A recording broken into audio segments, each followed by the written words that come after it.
Hello guys, ముందుగా మా ఛానల్ని కొత్తగా చూస్తున్న వాళ్ళు ఎవరైనా ఉంటే మా ఛానల్ని సబ్స్క్రైబ్ చేసేసుకొని పక్కనే ఉన్న గంటని గట్టిగా కొట్టేయండి. అలాగే ఇవాళ మనం చెప్పుకోపోయే కథ పేరు రక్షక ప్రేమ. రచించిన వారు కీర్తిప్రియ. మరి ఇక ఏ మాత్రం ఆలస్యం లేకుండా స్టోరీలోకి వెళ్ళిపోదాం పదండి. రక్షక ప్రేమ ఎపిసోడ్ నెంబర్ 19. అందరూ కిందకి వెళ్ళగానే కాళిక మాత్రం ఎర్రటి కళ్ళేసుకొని డైనింగ్ టేబుల్ మీద కూర్చొని పైనుంచి వస్తున్న వీళ్ళ ముగ్గురినే చంపేసేటట్టు చూస్తుంది శైలు. అది చూసిన సిద్ధు, అమ్మో బావా, మీ చెల్లెంట అంత కోపంగా చూస్తుంది కొంపదీసి అని డౌట్ పడుతుంటే, అయ్యో అలాంటిదేం ఉండదులే సిద్ధు, రా కిందకి అని వెళ్ళి ఏమైందిరా అలా చూస్తున్నావు అని అడుగుతాడు చరణ్. అయినా ఏం పలకకుండా ముగ్గురు వైపు కోపంగా చూస్తుంటే, శైలు అని సిద్ధు పిలవగానే కొద్దిగా నార్మల్ అయ్యి పక్కనే ఉన్న మనోజ్ని కోపంగా చూస్తూ, ఏమన్నయ్యా నాతో చూస్తేమని పంపించి మీరేమో తలుపులు బిడాయించుకొని బాతా కనిపెట్టారా అని అరిచినట్టే అడుగుతుంటే, అక్కడే ఉన్న షాలు, ఒసే ఏమైందే ఎందుకు అలా అరుస్తున్నావు? వదినా నీ మొగటికి చెప్పు, నేను తన మీద చాలా కోపంగా ఉన్నానని. దేనికిరా అని చరణ్ అంటుంటే, గీతు నీకు కూడా సేమ్ డైలాగ్ అనగానే సిద్ధు నవ్వేస్తాడు. అది చూసి, నిన్ను ఏమీ అనలేదు, పెద్దగా నవ్వుతున్నావు అని అరుస్తుంటే, శైలుని చూసి గుటకలు మింగుతూ, ఏమైంది బంగారం అనగానే కరిగిపోతుంది. పాపం చిన్న మనసు కదా. కొంచెం కోపం తగ్గించుకొని కిందకి దిగి, చూడు సిద్ధు, నిన్నేమో రూమ్లోకి తీసుకుని పోయి తలుపులు వేసేసుకున్నారు ఇద్దరు. నేను జ్యూస్ తెచ్చి ఎప్పటి నుంచి పిలుస్తున్నానో తెలుసా, అయినా డోరే తీయలేదు మీరు. ఇంక తలుపు కొట్టి కొట్టి విసుకొచ్చి కిందకు వచ్చేసాను, అందుకే కోపం అంటుంటే, డోర్ తట్టావా ఎప్పుడు నాన్న అని అడుగుతాడు మనోజ్. మీరు వెళ్ళిన ఒక 10 నిమిషాలకి అంటుంది శైలు. అది విని మనోజ్ చరణ్ ఇద్దరు ఒకరి ముఖాలొక్కరు చూసుకుని నవ్వుకుంటారు. ఎందుకలా నవ్వుతున్నారు?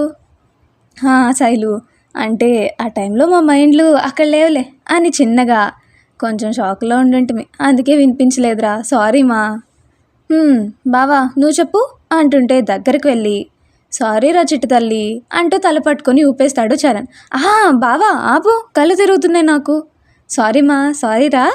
అదంతా చూస్తున్న సిద్ధు శైలుని ప్రేమగా చూస్తూ, మరి నేను సారీ చెప్పొద్దా అంటుంటే నవ్వుతూ, వద్దు. అబ్బో ఎందుకో అంటాడు మనోజ్. తనేం తప్పు చేయలేదుగా, మీరిద్దరేగా తనని రూమ్కి తీసుకెళ్ళింది.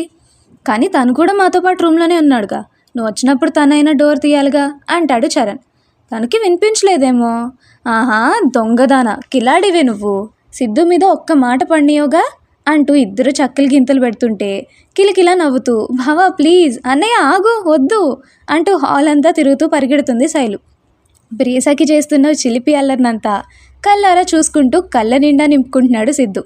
కానీ తన అల్లరిలో నేను కూడా భాగమైంటే బాగుండు అన్నమాట కొద్దిగా బాధని ఇస్తున్నా శైలు ముద్దు నవ్వుల ముందు ఆ బాధ అంతా ఎటో ఎగిరిపోయి ఇష్టంగా తన్నే నవ్వుతూ చూస్తున్నాడు సిద్ధు.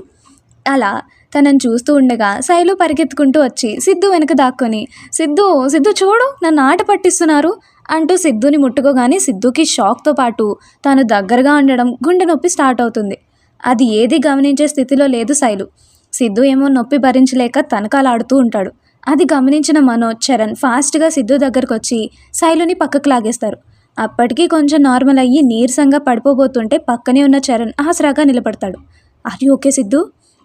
నీరసంగా కళ్ళు మూస్తూ తెరుస్తూ, చరణ్ అని మత్తుగా చెప్తుంటే ఫస్ట్ టైం తనని అలా చూస్తున్నందుకు చరణ్కి చాలా బాధేస్తుంది. పక్కనే ఉన్న సోఫాలో కూర్చోబెట్టి వాటర్ ఇస్తాడు. అన్నయ్య ఎందుకు అలా లాగావు అని సిద్ధుని చూసి కంగారుగా తన దగ్గరికి వెళ్ళి, సిద్ధు ఏమైంది అని తనని తాకడానికి చూస్తుంటే చరణ్ ఆపేసి, శైలు తన మార్నింగ్ నుంచి ఏం తినలేదు కదా, పైగా ఇందాక టెస్టుల కోసం బ్లడ్ కూడా తీసుకున్నారు, అందుకే కొంచెం నీరసంగా ఉంది, నువ్వు వెళ్ళి తనకి తినడానికి ఏమైనా తీసుకురావా? బావా ఇప్పుడే తెస్తా అంటూ గబగబా కిచెన్లోకి వెళ్తుంది శైలు. గీతు తనకు కొంచెం హెల్ప్ చేయండిరా మీరు. అన్నయ్య అలాగే. వాళ్ళు వెళ్ళిపోయాక ఇద్దరూ సిద్ధు పక్కన కూర్చొని, సిద్ధు ఇప్పుడు ఎలా ఉంది నీకు? పర్లేదు బావా బలంగా శ్వాస తీసుకుంటూ, ఇదిగో ఇలానే అవుతుంది, ఇప్పుడు మరీ ఘోరంగా అయిపోయింది నా పరిస్థితి. ఇంతకు ముందైనా తన దగ్గరకు వచ్చిన కొంచెం సేపటికి నొప్పి స్టార్ట్ అయ్యేది, కానీ ఇప్పుడు ఆ మంత్రం ఎఫెక్ట్ ఏమో మరి దగ్గరకు వచ్చిన మరుక్షణమే ఘోరంగా నొప్పి స్టార్ట్ అయిపోతుంది.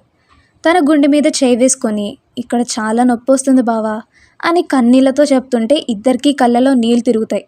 ఈ బాధనైనా ఎలాగోలా భరిస్తున్నా కానీ నా వల్ల తను బాధపడుతుంటే ప్రాణం పోతుంది బావా అంటూ ఏడుస్తుంటే, please Siddhu control your self, ఇప్పుడు నీకు తోడుగా మేము ఉన్నాం కదా, దీనికి పరిష్కారం ఏంటా అనేది అందరం కలిసి చూసుకుందాం, సరేనా, నువ్వు బాధపడకు అంటాడు చరణ్. ఇంతలో శైలు అన్నయ్య రండి తిందాం అనడంతో హారా వస్తున్నాం రా సిద్ధు అంటూ ఇద్దరూ తీసుకొని పోయి ప్రేమగా అందరూ కలిసి సిద్ధుకి పెడుతూ ఉంటారు. అందరినీ ప్రేమగా చూసుకుంటూ భోజనం కంప్లీట్ చేస్తాడు సిద్ధు. శైలు వైపు చూస్తూ ఇక నేను వెళ్ళొస్తానన్నా. అదేంటి సార్ ఎల్లుండే మా ఎంగేజ్మెంట్ కదా, ఈ 2 days ఇక్కడే ఉండొచ్చు కదా అంటుంది షాలు. అవును సిద్ధు ఇక్కడే ఉండు నువ్వు కూడా అంటాడు చరణ్. సిద్ధుకి ఏం చెప్పాలో తెలియక చరణ్ని మనోజ్ని హగ్ చేసుకున్నట్టు చేసుకొని అది కాదు చరణ్, ఇప్పుడు నేను ఇక్కడే ఉంటే ఖచ్చితంగా శైలు ఏదో ఒక విధంగా నా దగ్గరికి రావడానికి ప్రయత్నిస్తుంది. మళ్ళీ తనని దూరం పెడుతున్నా అని తెలిస్తే తను తట్టుకోలేదు. అందుకే ఇలా దూరంగా ఉంటే తనకి ఎలాంటి ఆలోచనలు రావు అంటుంటే సిద్ధు తన గురించి కన్నా శైలు ఎక్కడ బాధపడుతుందో అన్న దాని గురించే ఎక్కువ ఆలోచిస్తుంటే ఇద్దరికీ సిద్ధు ప్రేమపై ముచ్చటేస్తుంది. సంతోషంగా అలాగే సిద్ధు నువ్వేం టెన్షన్ పెట్టుకోకు అని చెప్పి తనకు కొంచెం వేరే పనులు ఉన్నాయంట్లేరా ఎల్లుండి వస్తాడు కదా అంటాడు మనోజ్. శైలు చేతులు కట్టుకొని వాళ్ళనే చూస్తూ దానికి మరీ అంత సీక్రెట్గా మాట్లాడుకోవాలా ముగ్గురు అని కళ్ళెగరేసి మరీ చూస్తుంటే అది చూసి వామ్మో చరణ్ నువ్వు కాదు పోలీస్, నీ మరదలే పెద్ద సిఐడి ఆఫీసర్ అయి ఉండాల్సింది. ప్రతి ఒక్కదానికి డౌట్తోనే చాలా క్వశ్చన్స్ పెట్టుకుంటుంది అంటాడు సిద్ధు. ఆ మాటకి ఇద్దరికి నవ్వొచ్చేస్తుంది. ఏంటి అలా నవ్వుకుంటున్నారు? అదేం లేదు బంగారం, ఎల్లుండి వచ్చేస్తాగా, మరి నా కోసం వెయిట్ చేస్తావా అని శైలునే చూస్తూ చెప్తుంటే సిగ్గుపడుతూ ఖచ్చితంగా వెయిట్ చేస్తా అంటుంది. ప్రేమగా తనని దగ్గరికి తీసుకుందామని చేయలేపాలి అని చూసి మళ్ళీ ఆగిపోతాడు. అది గమనించి ఇద్దరు బాధగా సిద్ధు వైపు చూస్తారు. సరే బావా ఇక వెళ్ళొస్తాను, బాయ్ అత్తయ్య, బాయ్ నాన్న, మావికి కూడా చెప్పానని చెప్పండి. అలాగేరా. శైలుని చూసి బాయ్ రా అంటాడు నవ్వుతూ. బాయ్ సిద్ధు అంటుంది శైలు. రాత్రి 11:30 నైట్ పడుకున్నాడే కానీ నిద్ర పట్టట్లేదు సిద్ధుకి. ఎందుకో శైలుతో ఒక్కసారైనా మాట్లాడాలి అనిపిస్తుంటే ఒకసారి కాల్ చేద్దాంలే అనుకొని శైలుకి కాల్ చేస్తాడు. అక్కడ శైలు పరిస్థితి అంతే.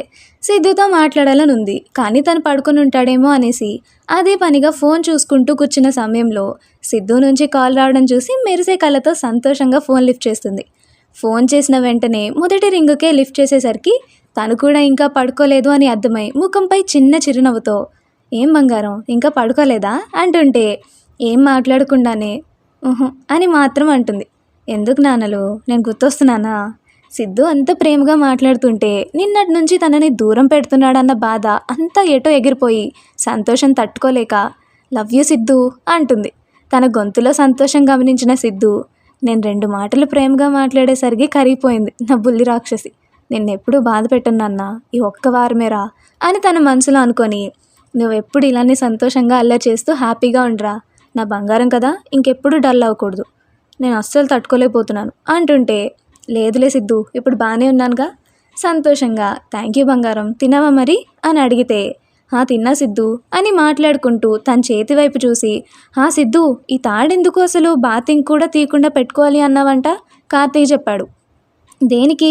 ఇది బాత్రూమ్కి వెళ్ళేటప్పుడైనా తీసేద్దునా అని అడుగుతుంటే పడుకున్నవాడల్లా లేచి కూర్చొని కంగారుగా వద్దురా దాన్ని అలానే ఉంచు, అది ఒక వారం రోజులు అలానే ఉండాలి. దేనికి సిద్ధు? మన మంచి కోసమే లేరా ప్లీజ్ కదా, దాన్ని నేను చెప్పేంత వరకు తీయొద్దు సరేనా? నవ్వుతూ అలాగే సిద్ధు థ్యాంక్ యూరా, ఇక రెస్ట్ తీసుకోమా ఇప్పటికే లేట్ అయింది, కొంచెం సేపు మాట్లాడొచ్చుగా అంటుంటే ముద్దుగా అనిపించి ప్రేమగా తనకి ఫోన్లోనే ముద్దిస్తూ నా బంగారం కదా చాలా లేట్ అయిపోయింది మా పడుకో కదా అంటుంటే సిగ్గుపడుతూ సరే సిద్ధు ఉంటా అయితే గుడ్ నైట్ రా. నెక్స్ట్ డే ఆల్మోస్ట్ శైలు బిజీగా ఉండడంతో సిద్ధుతో మాట్లాడడానికి కూడా టైం దొరకలేదు. సిద్ధు కూడా శరణ్యుడి జాడ వెతుకుతూనే ఉన్నాడు. ఎంత వెతికినా దొరకడం లేదు. సిద్ధా వాడు ఏం ప్లాన్ చేశాడనేది ఇంతవరకు మనం కనిపెట్టలేకపోతున్నాం. కిట్టి ఎప్పుడు ఎట్నుంచి వస్తాడో తెలియట్లేదు. ఎలా వచ్చినా మనం మాత్రం సిద్ధంగా ఉండాలి. సిద్ధా. సిద్ధు ఎక్కడ తిరుగుతున్నా ఏం చేస్తున్నా తన చూపు మాత్రం శైలు మీద పెట్టే ఉంచుతున్నాడు. ఒక పక్క కార్తీక్, ఇంకో పక్క మనోజ్ అండ్ చరణ్ శైలుని ఒంటరిగా ఎక్కడికి పోనివ్వకుండా అనుక్షణం కాచుకొని ఉంటున్నారు. ఎంగేజ్మెంట్ డే రాని వచ్చింది. కిరణ్ చాలా పెద్ద బిజినెస్ మ్యాగ్నెట్ అవ్వడంతో ఎంగేజ్మెంట్ అయినా చాలా గొప్పగా అరేంజ్ చేశారు. వాళ్ళ ఇంట్లో జరుగుతున్న మొదటి పెళ్ళిళ్ళు కాబట్టి ఆల్మోస్ట్ చాలా పెద్ద బిజినెస్ మ్యాగ్నెట్స్ని పెద్ద ప్రముఖుల్ని చరణ్ సైడ్ వల్ల పోలీస్ డిపార్ట్మెంట్ మొత్తం అలాగే షాలు, గీతు, క్లాస్మేట్స్, ఫ్యాకల్టీ అందరినీ ఇన్వైట్ చేసి చాలా గ్రాండ్గా అరేంజ్ చేశారు. ఎంగేజ్మెంట్ ఈవినింగ్ 5:30కి అయినా పొద్దునుంచి ఒక్కొక్కరుగా రావడం స్టార్ట్ చేశారు. సిద్ధు కూడా మార్నింగే వచ్చేస్తాడు. సిద్ధుని చూసిన ఆనందంలో రెక్కలు వస్తున్నాయి శైలుకి. ఎగురుకుంటూ పోయి తన గుండెలపై వాలిపోవాలనున్నా అందరూ అక్కడే ఉన్నారు అనేసి సైలెంట్గా ఉంటుంది. కళ్ళతోనే శైలుని పలకరిస్తాడు సిద్ధు. సిగ్గుపడుతూ సిద్ధుని చూస్తూ కిందకొచ్చి రాధ పక్కన కూర్చుంటుంది. శైలునే చూస్తూ పక్కన చరణ్ పిలుస్తున్నా వినిపించడం లేదు సిద్ధుకి. ఓహో సిద్ధు అని గట్టిగా పిలవగానే, హా చరణ్ చెప్పు, ఏమైంది ఇక్కడే ఉన్నావా అని నవ్వుతూ అడుగుతుంటే, హా చెప్పు ఏంటి, ఆల్మోస్ట్ అందరినీ పిలిచినట్టేనా అని వీళ్ళు ఇలా మాట్లాడుకుంటూ ఉండగా, హాయ్ షాలు అంటూ వాళ్ళ క్లాస్మేట్స్ అంతా వచ్చేస్తారు. హే లత, సిరి, రాఖీ వచ్చేసారా, రండి రండి, ఏంటి ఇంత లేట్, మార్నింగే వచ్చేయమన్నాను కదా అంటుంది షాలు. ఇప్పుడు వచ్చేసాం కదా అని లేడీ బ్యాచ్ అంతా శైలుని జలస్గా కొర చూస్తూ వస్తున్నారు. వాళ్ళు ఎందుకు అలా చూస్తున్నారో అర్థమైన శైలు ఏం మాట్లాడకుండా సైలెంట్గా ఉంటుంది. అందులో ఒక అమ్మాయి, అరే సిద్ధు సార్ మీరు కూడా ఇక్కడే ఉన్నారా? అవును మిస్. అదేంటి తన ఇంటికి కాబోయే అల్లుడు ఇక్కడ ఉండగా ఇంకెక్కడ ఉంటాడు అనుకుంటున్నారు అంటాడు మనోజ్. హో అవును కదా, మర్చిపోయాం సార్ అని శైలుని కళ్ళతోనే కాల్ చేస్తున్నట్టుగా చూస్తుంటే వాళ్ళ వేడి తట్టుకోలేక హుఫ్ అనుకుంటే, ఏమైంది శైలు అని అడుగుతాడు రాఖీ. వేడి రాఖీ, వేడి చాలా ఎక్కువైపోతుంది ఇక్కడ. అన్నయ్యతో చెప్పించి హాల్లో కూడా ఒక 3 ఏసీలు పెట్టించుకోవాలి, లేకపోతే చాలా కష్టం అబ్బా అనేసి, సరేలే ఇంతకీ నువ్వెలా ఉన్నావు? హా శైలు సూపర్గా ఉన్నా, నువ్వేంటి ఇంకా క్యాజువల్గానే ఉన్నావు, రెడీ అవ్వవా? ఈవినింగ్ కదా రాఖీ ఫంక్షన్ స్టార్ట్ అయ్యేది, అందుకే ఈవినింగ్ రెడీ అవుదాంలే అనేసి ఉన్నా. అబ్బో అని పక్కనే ఉన్న అమ్మాయిలు రాగాలు తీస్తుంటే, ఏంటి మీ బాధ, వచ్చిన దగ్గర నుంచి చూస్తున్నా ఓ తెగ కళ్ళు ఇంత వేసుకొని మరీ చూస్తున్నారు నన్ను, అసలు ఏంటి మీ ప్రాబ్లం? మా ప్రాబ్లం ఏముందిలే అమ్మా అని రాగాలు తీస్తూ చెప్తుంటే, అదేం లేదులేరా, నువ్వేం వాళ్ళని పట్టించుకోకు, నిన్ను సార్ని చూస్తుంటే వాళ్ళకి కుళ్ళు ఎక్కువ అవుతుందిలే, అందుకే కులుకుంటున్నారు అంటాడు రాఖీ. అందులో ఒక అమ్మాయి కోపంగా, హే రాఖీ అని అరుస్తుంటే, ఏ నిజం కాదా అని అంతే గట్టిగా అంటాడు రాఖీ. ఇంతలో సిద్ధు రావడంతో సైలెంట్ అయిపోతారు అందరూ. ఏంటి బ్యాచ్ అంతా ముచ్చట్లేశారు అని శైలునే చూస్తూ అడుగుతుంటే, అది చూస్తున్న లేడీ బ్యాచ్ మాత్రం కుళ్ళతో చచ్చిపోయేలా ఉన్నారు. General talk sir. అవును సార్, మీ లవ్ సక్సెస్ అయింది కదా, మరి మాకు పార్టీ లేదా అని అడుగుతాడు రాఖీ. కొద్దిగా నవ్వి, నా కాబోయే భార్యనే అడగండి, తను ఎప్పుడంటే అప్పుడు నాకు ఓకే అని నవ్వుతూ చెప్తాడు సిద్ధు. అబ్బో అప్పుడే మిమ్మల్ని కంట్రోల్లో పెట్టేసిందా అని పళ్ళు నూరుతూ అడుగుతుంది ఒక అమ్మాయి. దానికి సిద్ధు గట్టిగా నవ్వేసి, చూడండి మిస్, మీ భాషలో దీన్ని కంట్రోల్ అంటారేమో, మా భాషలో ఇది ఒకరి మీద ఒకరికి ఉన్న ప్రేమ రెస్పెక్ట్ ఇవ్వడం అంటారు. సో కంట్రోల్ అనే మాట మా మధ్యలో రాదులేండి, we love each other. And తన గౌరవానికి కానీ బాధ్యతకి కానీ ఎప్పుడూ భంగం కలిగించను నేను, because I love her a lot. ఎంతగా అంటే మాటల్లో చెప్పలేనంత. మనం ఒకరిని ప్రేమిస్తే వారి మీద ప్రేమ మాత్రమే ఉండాలి, అంతకు మించి ఒకరినొకరు కంట్రోల్ చేసుకోవాలనో లేక డామినేట్ చేసుకోవాలనో మనసులో పెట్టుకుంటే ఆ బంధం ఎక్కువ కాలం నిలవదు. నేను చాలా లక్కీ, నాకు తనలాంటి ప్రేమ దొరికినందుకు, అర్థమైందా? అండ్ ఇంకెప్పుడు మా ప్రేమని ఏదో కంట్రోల్ అనే పదంతో మాత్రం పోల్చుకోండి. సిద్ధు మాటలకి అందరూ బిత్తరపోయి తన్నే చూస్తుంటే శైలుకి మాత్రం మనసంతా చాలా హాయిగా ఉంది. తన మీద ఎంత ప్రేమ ఉందో ఆ ప్రేమ అంతా సిద్ధు కళ్ళల్లో కనిపిస్తుంటే సంతోషంగా నవ్వుతూ ఆ కళ్ళను మరల్చి పక్కకు తిప్పుకోలేకపోతూ ఉంటుంది.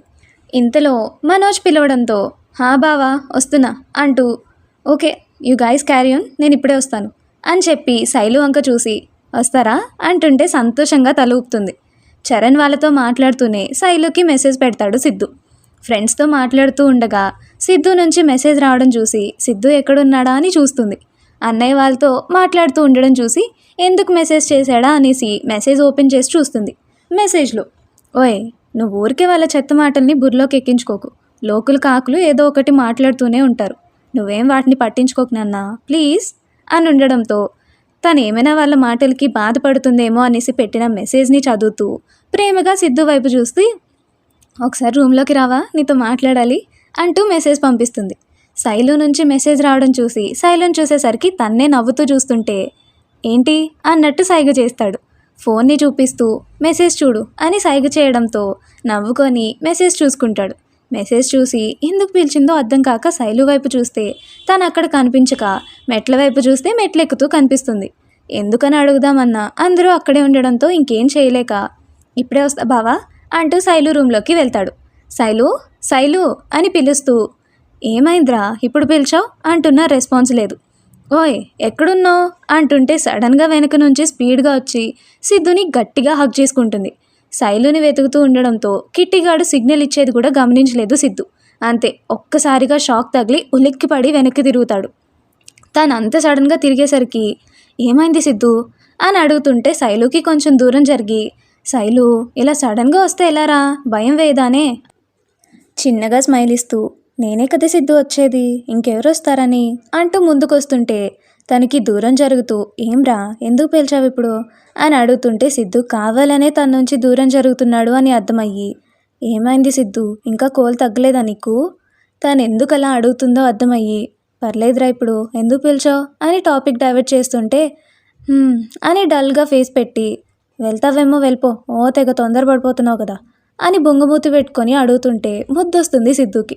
కానీ తాకలేకుంటే దేవుడా నాకేంటి పరీక్ష అనుకొని అయ్యో సాయిలు అలా ఏం లేదురా కిందనే అందరూ ఉన్నారు కదా ఎవరైనా చూస్తే బాగుండదు అనేసి అడుగుతున్నాలే దానికి ఫేస్ అలా పెట్టాలా సరేలే అంటూ సెల్ఫ్లో పెట్టిన ఒక ప్యాకెట్ తీసి ఇస్తూ ఈవినింగ్ ఫంక్షన్కి ఇది వేసుకోవా అంటూ తనకి ఇచ్చేసి ఇది ఇద్దామనే పిలిచాను అని మెరిసే కళ్ళతో సంతోషంగా ఇస్తుంటే దాన్ని ప్రేమగా తీసుకొని ఇప్పుడెందుకురా ఇవంతా అంటుంటే నేను ఇస్తే తీసుకోవా ఎందుకు తీసుకొనే నా బంగారం ఇంత ప్రేమగా ఇస్తున్న మొదటి కానుక అంటూ ప్రేమగా డ్రెస్ని గుండెలకి హత్తుకుంటూ ఖచ్చితంగా వేసుకుంటా బంగారం సిద్ధునే చూస్తూ హగ్ చేసుకుందామని ముందుకొస్తుంటే అది చూసిన సిద్ధు వెనుక నుంచి చరణ్కి ఫోన్ చేయడంతో విషయం అర్థమయ్యి ఉరుక్కుంటూ వస్తాడు చరణ్. శైలు ఆల్మోస్ట్ దగ్గరకు వచ్చేసే టైంలో ఎవరో డోర్ కొట్టడం విని ఆగిపోయి డోర్ ఓపెన్ చేస్తుంది. చరణ్ని చూసి షాక్ కొట్టినట్టయ్యి ఇప్పుడేం చెప్పాలప్పా అనుకుంటుంటే శైలు సిద్ధు ఉన్నాడారా అని అడుగుతాడు చరణ్. అది బావా అని ఏదో చెప్పేంతలో చరణ్ నేను ఇక్కడున్నా అంటూ చరణ్ వెనుక నుంచి పిలుస్తాడు సిద్ధు. వెనక్కి తిరిగి సిద్ధుని చూస్తున్న ఇద్దరు షాక్ అయినా చరణ్కి సైగ చేయడంతో నార్మల్ అవుతాడు. ఇక్కడున్నావా సిద్ధు? చరణ్ ఏమైంది? అది బావ పిలుస్తున్నాడు పద అంటూ సిద్ధుని తీసుకొని పోతాడు. అసలు లోపలుండేవాడు బయటకు ఎలా వచ్చాడో అర్థం కాక వెళ్తున్న సిద్ధు వైపే చూస్తుంటే వెనక్కి తిరిగి శైలుకి సైగతోనే ముద్దిస్తాడు.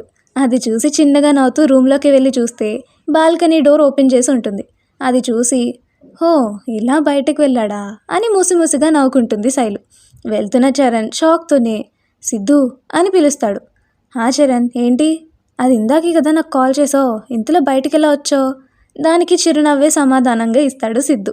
ఆ నవ్వులోని మర్మం అర్థం చేసుకున్న చరణ్ కళ్ళు పెద్దవి చేసుకొని చూస్తూ అంటే మాయమయ్యావా అని గట్టిగా అనేసరికి హీ అంటూ తన నోరు మూసేసి చిన్నగా చరణ్ ఎవరైనా వింటే హడ్లిపోతారు. వామ్మో సిద్ధు, ఇవన్నీ వింటున్నా చూస్తున్నా నేను షాక్తో పోయేలా ఉన్నానబ్బా. ఏంటో ఇలాంటి మూవీస్లోనే చూస్తూ ఉంటాం, ఇప్పుడు డైరెక్ట్గా చూస్తుంటే కాళ్ళు చేతులు ఆడడం లేదు నాకు. నా కళ్ళు నేనే నమ్మలేకపోతున్నాను అసలు అని మాట్లాడుతూ ఉండగా ఏంటి బ్రదర్స్ ఇద్దరు తెగ ముచ్చట్లు చెప్పుకుంటున్నారు అంటూ వస్తాడు మనోజ్ ఎంతో ఎక్సైట్మెంట్తో. బావా నీతో ఒక విషయం చెప్పాలి. ఏంటి చరణ్ అది అని చెప్పేంతలో అదేం లేదులే బావా చరణ్ దీని గురించి మళ్ళీ మాట్లాడుకుందాంలే, టైం అవుతుంది కదా, మీ ఇద్దరు వెళ్ళి రెడీ కాపోండి ఫస్ట్. ఇద్దరు నవ్వుకొని అలాగే సిద్ధు ఇప్పుడే వెళ్తున్నాం అంటూ వెళ్ళిపోతారు ఇద్దరు. శైలు కిచెన్లో ఏదో తీసుకుంటూ ఉంటే తను సిద్ధుతో హ్యాపీగా ఉండడం చూసి తట్టుకోలేకపోతుంటారు లేడీ గ్యాంగ్ అంతా. ఎలాగైనా తనని ఏడిపించాలి అనేసి తన దగ్గరికి వెళ్ళి శైలు మేము పొద్దున్నుంచి చూస్తున్నాం, నువ్వు సార్ కనీసం పక్కన కూడా నిల్చోవడం లేదు, ఏమైంది మీ ఇద్దరికి? ఏమైనా గొడవ జరిగిందా అని నవ్వుతూ అడుగుతుంటే వాళ్ళు కావాలనే వచ్చారని అర్థమయ్యి అయ్యో పిల్లలు మేము మీ లెక్క అందరి ముందు రాసుకొని పూసుకొని తిరగడాలు అతుక్కొని ఉండడాలు లాంటివి మేము చెయ్యంలే, మేము చాలా డీసెంట్, మా ఇద్దరి మధ్య ఉన్న ప్రేమ ఏంటో మా ఇద్దరికి తెలిస్తే చాలు, మీలాగా షోలు చేసుకోము అని గట్టిగానే బదిలిస్తుంది శైలు.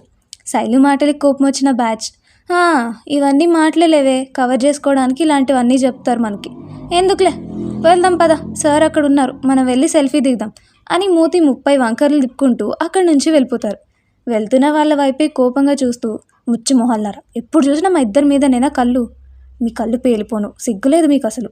సిద్ధు లైఫ్లోకి తన పార్ట్నర్ వచ్చినా ఇంకా తనని అతుక్కొని తిరగడానికి అని తిట్టుకొని సిద్ధు ఎక్కడున్నాడా అని చూడడానికి బయటకు వెళ్తుంది. సాయంత్రం 4:30 రెండు జంటలు రెడీ అవ్వడానికి ఎవరి రూమ్స్కి వాళ్ళు వెళ్తారు.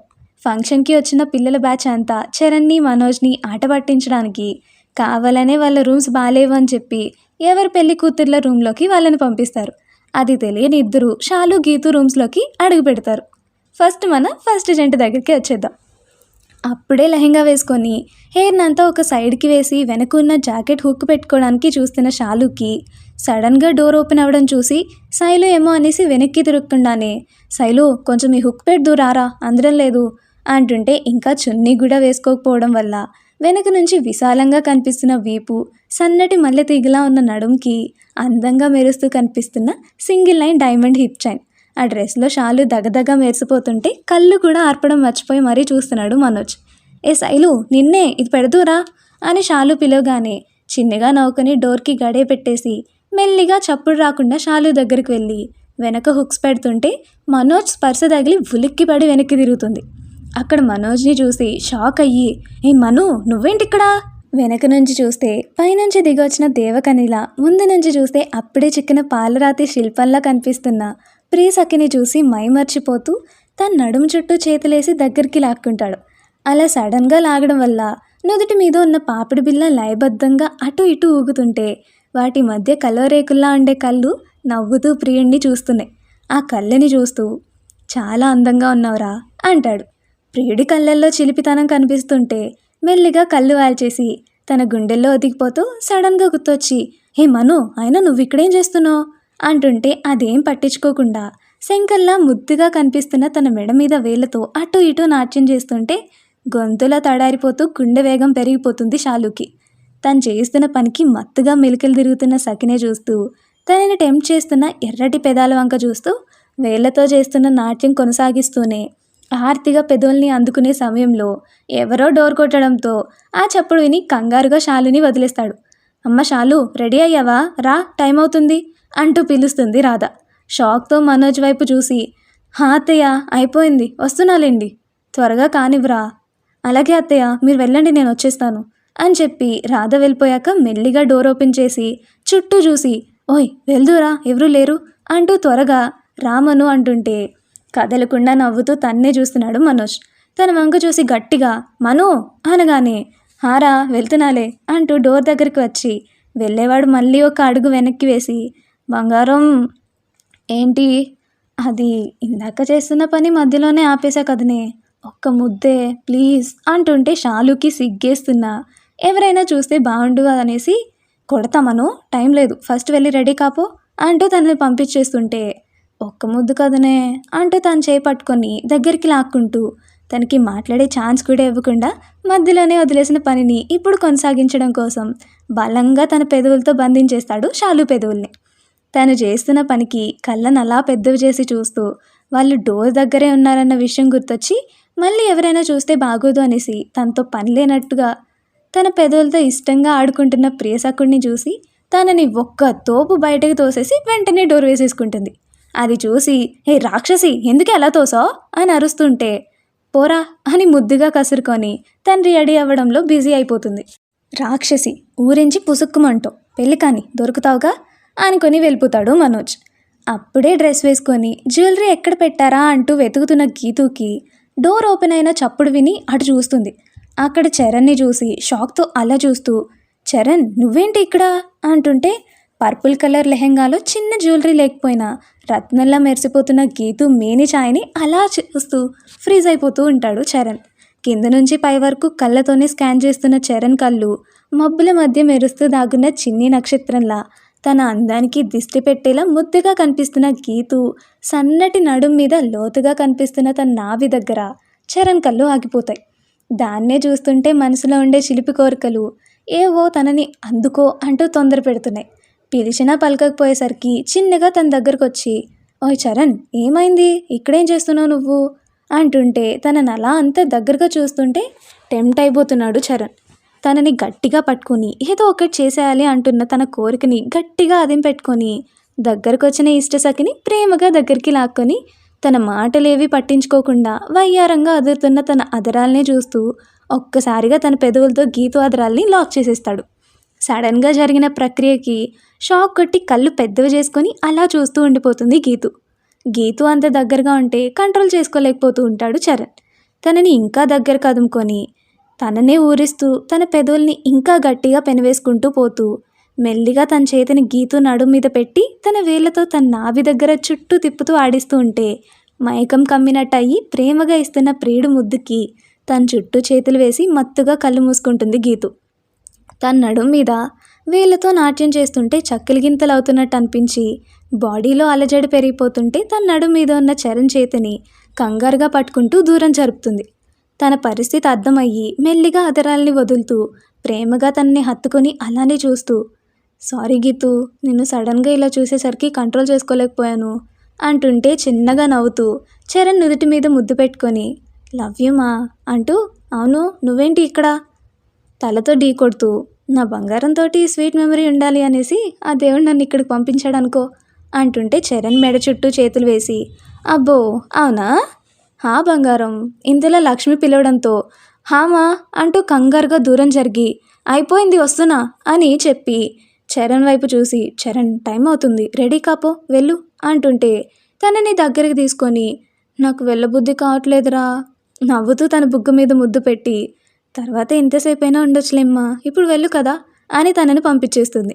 నవ్వుకుంటూ ఇష్టసాకుల్నే తలుచుకుంటూ బయటకొచ్చి చరణ్ మనోజ్ అవే ఆలోచనలో ఉండి ముందెవరున్నారు కూడా చూసుకోకుండా ఒకరినొకరు గుద్దేసుకుంటారు. అప్పుడు ఈ లోకంలోకి వచ్చి, హే చరణ్ నువ్వేంటి ఇక్కడ ఇంకా రెడీ కాలేదా, హా బావా అదే వెళ్తున్నా అంటూ తడబడుతుంటే పక్కనే ఉన్న పిల్ల బ్యాచ్ అంతా వీళ్ళ చేష్టలు చూసి నవ్వుకుంటున్నారు. అది గమనించిన ఇద్దరు, రే మీ పనా ఇదంతా మిమ్మల్ని అంటూ కొట్టడానికి వెళ్తుంటే అమ్మో అంటూ తల దిక్కున పారిపోతారు అంతా. అది చూసి ఇద్దరు నవ్వుకొని ఎవరి రూమ్స్కి వాళ్ళు వెళ్ళిపోతారు. ఎంగేజ్మెంట్ సీన్ అంతా ఒకే పార్ట్ రాద్దామన్నా మరీ ఎక్కువైపోతుంది అనేసి కొంచెం డివైడ్ చేశాం, ఏమనుకోకండి. మమ్మల్ని ఇంతగా సపోర్ట్ చేస్తూ లైక్స్ ఇస్తూ అడుగుతున్నందుకు కమెంట్స్ పెడుతూ మమ్మల్ని ఎంకరేజ్ చేస్తున్న మీ అందరికీ ధన్యవాదాలు. ఇలానే ఇంకా ఇంకా మమ్మల్ని ప్రోత్సహించాలని కోరుకుంటూ మీ సౌజీ ప్రియా. ఇంకుంటా మరి, బాయ్. మరిన్ని ఇంట్రెస్టింగ్ వీడియోస్ కోసం మా వీడియోస్ని లైక్ చేసి డైలీ నోటిఫికేషన్స్ కోసం సబ్స్క్రైబ్ చేసుకొని పక్కనే ఉన్న గంట సింబల్ని ఆన్లో పెట్టుకోండి.